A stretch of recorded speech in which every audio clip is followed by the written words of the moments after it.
Cultures of gratitude must also be cultures of reciprocity. Each person, human or no, is bound to every other in reciprocal relationship. Just as all beings have a duty to me, I have a duty to them. Robin Wall Kimmer from Braiding Sweetgrass, Allegiance to Gratitude. I grew up the youngest of 3. I had 2 older sisters and a loving mother. It was always just us 4. My mom worked as a therapist. While she was away at work, my sisters, Khadija and Fatima, would look after me. Growing up, I felt protected and taken care of.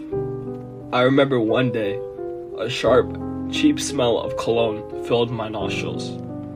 At the door, a large figure loomed over me, but my mother welcomed him in with a warm smile. Even as a kid, I could tell her grin was hiding something. Some sort of feeling. A resentment. Fear. My sisters one by one greeted him with awkward side hugs. When it was my turn, my naive 5-year-old self was forced into a full embrace. I was greeted with kisses that left a tingly sensation on my cheek because of his prickly stubble. This figure was my father, and this figure favored me. He filled my head about thoughts about what it meant to be a man. There was an expectation to be the man of the house, but I was 5. Soon after, I watched my father lay his hands on my mother through cracked doors. For him, that's what it meant to be a man. I knew this nightmare would reach its conclusion when I saw him pack his bags and head for the door. Then, when I was in grade 5, I smelt it again. The sharp, cheap, drugstore cologne filled the air once more.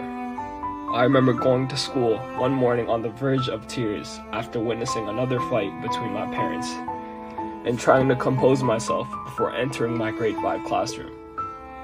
My mother always forewarned me that if the people at school saw my tears and heard the story of my family, the social workers would take me away from her. So I learned to hide my tears and my emotions. Although this day was a sad one, it was a fateful day when I was first introduced to basketball. My friend, Nate, invited me to go play basketball with him at recess. I was reluctant at first, being a shy and introverted kid, but I decided to join them because I had no other friends. To this day, basketball became my everything, my solace and my therapy. I constantly craved the feeling of competition, the joy that came from it. This happiness filled the void left behind by my father's abuse and lack of presence in my life. It felt like I finally had something to rely on. Not only my trusty basketball, but my new friends and the new coaches I met through playing basketball competitively. During my father's absence, my coaches stepped in. Coach Bent taught me life lessons a father is supposed to teach their sons. He taught me the importance of using words to communicate instead of violence, the importance of being responsible for your actions, learning how to be a leader, being persistent, and the value of hard work. This not only helped me develop into a better basketball player, but also a better man and person. Basketball is where a bunch of people just dribble a ball made of leather and rubber. They go around trying to throw it into a hoop. It's a game, but to me, it is so much more than that. Basketball always understood me. It carried so much of my identity and my personality. My basketball always bounced back to me whenever I needed it most. Just like Uncle Drew said. You really love basketball, don't you? What's there not to love?